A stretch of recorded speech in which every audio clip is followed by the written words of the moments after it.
Halo sahabat investor, kembali lagi di channel saya. Oke, karena fundamental nggak pernah bohong, jadi kita coba cari saham yang berfundamental bagus dan kita analisa prediksi harga wajarnya.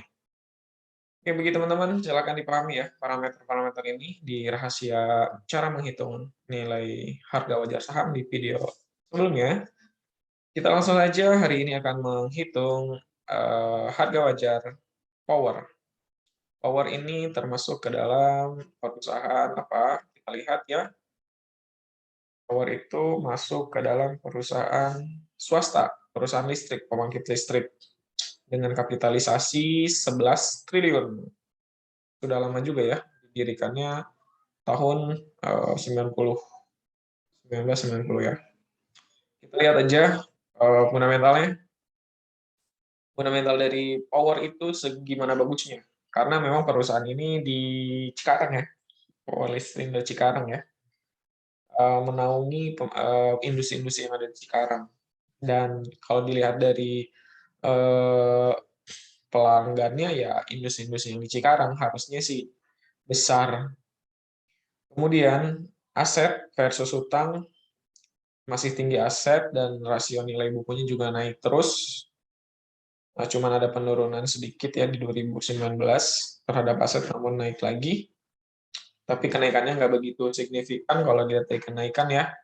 2015 sekitar kenaikannya 20% lebih, cuman turun. 2018 naik lagi 6%. 2017 turun ya, 2018 naik, kenaikannya sampai 6%. Nah, 2019 asetnya itu turun, 2020 naik, 2021 malah turun kalau dibandingkan sama nilai aset yang kenaikan 2020. Tapi overall masih tinggi daripada hutang ya, aset masih tinggi, oke. Nilai bukunya juga kalau misalnya diprediksi tahun 2021 619, jadi tinggal estimasinya 2-5% aja nih ditambahkan nilai bukunya di 2022 pasti naik. Oke, mungkin ini juga 2020 antara ini nih kenapa turun, pandemi ya. Kemudian aset lancar sama hutang lancar, tentunya ini kenaikannya sangat signifikan, nggak signifikan sih, tapi dia namanya naik terus. Kemudian modal kerja bersihnya ada kenaikan juga, pun ada penurunan di 2017. Sebenarnya nggak terlalu signifikan sih fundamentalnya, namun coba akan kita lihat ya apakah dengan fundamental seperti ini, keadaan pasar seperti ini, harganya masih murah atau apa sudah mahal. Penjualan beban versus laba. Jika dilihat dari grafik biru, ini batangan biru, ada penjualan tidak signifikan, stagnan. Karena 2020 juga kayak seperti ada PPKM dan yang lainnya, ada penurunan penjualannya, tagihan listrik mungkin penurunan, maka hampir rata-rata tiap tahun sama. Beban pokok relatif sama, laba bersih juga relatif sama. Namun laba per saham ya ada kenaikan dari 2015 sampai 2017, 2018 turun, 2019 naik, 2020 tentunya turun karena pandemi. Oke, kita lihat selanjutnya laba versus laba ditahan dan dividen. Kalau dividen ini garis yang orange dari 2015 secara umum naik sampai 2021. Dan laba ditahan per saham juga naik ya, namun nggak signifikan. Dan laba per sahamnya ada kenaikan, ada penurunan. Oke, kita langsung lihat aja analisa dan prediksi harga wajar dari saham Power ini. Harga saham sekarang di 725 ya, per tanggal 24. Kemudian revenue, kita lihat revenue naik ya, ini revenue naik 2021 ke 2022 naik per kuartalnya. Kemudian net income, kita lihat net income dari 2021 ke 2022 kuartal 1 naik. Oke, naik, betul naik. PE rasio, dividen dan EPS.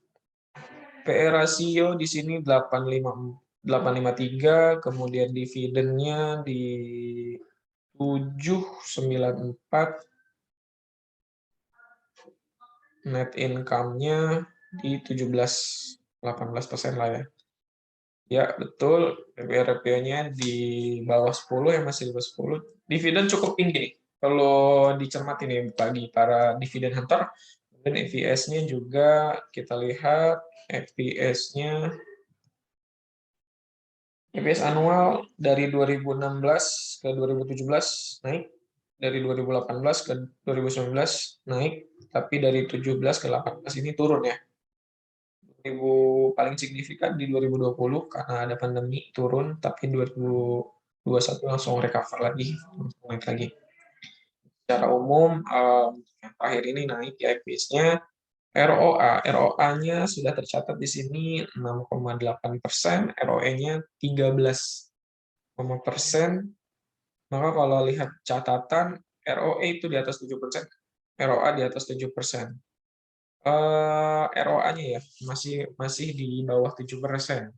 Tapi tidak signifikan sih, ini masih bagus, masih bagus. ROE-nya di atas 7% bagus, NPM-nya 17,99 dibulatkan menjadi 18%.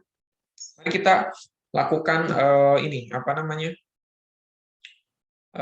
Metode cross komparatif antara harga atau batas maksimal dan batas minimal NPM.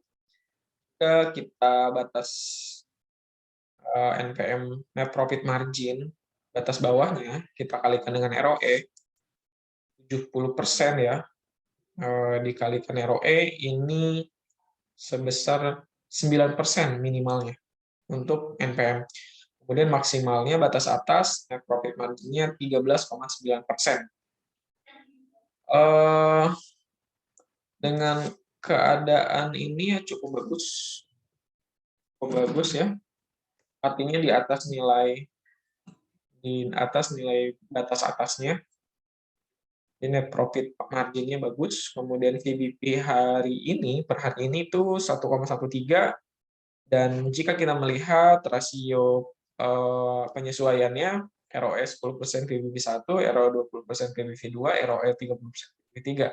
Nah, ini ROE-nya sekitar 13%, maka kita asumsikan penyesuaiannya 1,1 ya. Dengan nilai bukunya 643. Jadi harga wajar ROE versus PBV sekitar ini 707,8. Nah, kalau dibandingkan dengan harga sekarang mungkin sudah kemahalan. Ini baru satu harga. Coba kita lihat dengan PM metode yang ada di aplikasi Stockbit ya. Kita pakai untuk menghitung nilai wajar saham Power. Kita hitung saja di sini Power. Kemudian Cikarang Listindo penyesuaian dengan EPS rata-rata 3 tahun.